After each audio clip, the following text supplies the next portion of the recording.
Hey, greetings everyone. Welcome back. As I've said before, the purpose of these little videos is to be used during PLC meetings that are held weekly. And the goal is to watch the video, try these strategies out during the week, and then come back and report success, report failures, brainstorm. What else could we do beside what's in this video? And today's video is about one of the hardest things we as teachers face. Yes, it is revising and editing. The question is, what do we do when we see writing like this? I see one period in the whole thing. I don't see a background hook. I don't see a main idea question hook. It's like, what do we do? Where do we begin? Well, I found two things work for revising and editing. One is, as students complete their essay, they can partner up with someone else who just finished their essay as well. And then they gather together and they focus on one essay at a time and they read it out loud and they think of two things. Think of sense first. Do they have those pieces of the essay that need to be there? Do they have the background hook? Do they have the question hook?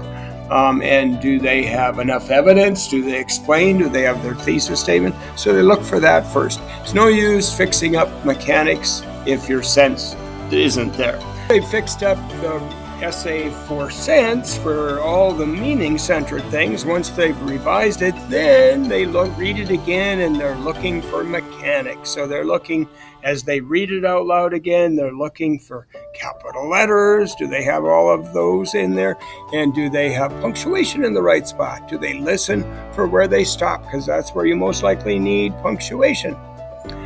I don't have total success with that. Oftentimes the essay is much the same before they revise and edit it as after. But another way that really works, and I just started that this year, is I will copy an essay that needs a lot of work and I will put it on a Google Doc, and then I will enter that Google Doc as an assignment on Google Classroom under daily grammar. And then students rip that apart and they fix it and they revise and they edit. And that has changed revising and editing a lot for students. They've gained so much in doing that. So we're going to take a peek at what that might look like. So my first step is just to choose an essay that needs some work.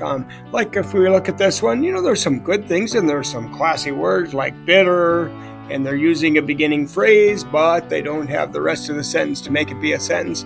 And so I chose this one. A lot of things to fix up, and yet it's good. And so whenever I put someone's essay on, students never know whose essay it is. And I always say, well, here's a really good one, but we got a few things to fix up. And then students go ahead and fix them up. So let's see what some of the students did. She turned these into sentences. It was a bitter cold day where the Arctic penguins lived. Arctic foxes snuck around, sneaking, stealing food from nearby polar bears. And she has phrases like, meanwhile, on the other side of the world, camels walked across the sandy dunes of the desert. Notice she added adjectives and classy words like beamed. What a good verb that is. And she starts out each paragraph with a hook question. I love it when students do that. Do you know how Arctic foxes survive the harsh climates of the Arctic? Which is much better than a telling sentence. And then she has a lot of elaboration. So she changed hers a lot. And so after students have fixed up for a while, we take a peek at everybody's. And I do look at everybody's because I don't want anyone to sit there doing nothing. No, everyone's accountable to make it better.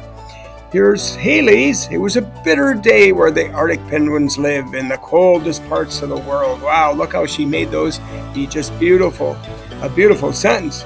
There were hungry Arctic foxes in the cold hunting for food. They were sneaking around polar bears to steal food from them. And then she starts each paragraph out with a hook question, which is beautiful. So Haley did a lot too to fix it up. And so when we look at everybody's revising and editing, it's kind of cool to see not everyone does it the same, and yet they all come up with beautiful ideas. So once again, when we look at their fixing up, their revising and their editing, It's a celebration. Yeah, it's a celebration of what it is that we're learning. And probably the biggest word in all of these videos is, yes, celebrate. Celebrate what they are doing. Whenever we are writing, I'm always well aware of what the students know and don't know. And so little strategy sessions arise from that knowledge.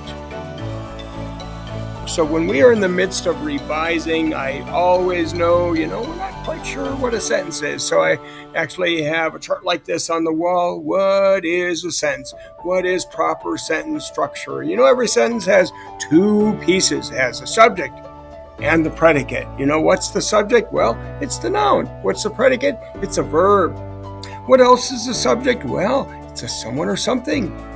And then the predicate is, what are they doing or being? And so we go over this so many times. And each sentence, needs those two pieces. And so I don't normally teach this outside of writing because it fits in with writing. In fact, all the skills of writing happen right within our writing process, which is exactly where they need it to happen.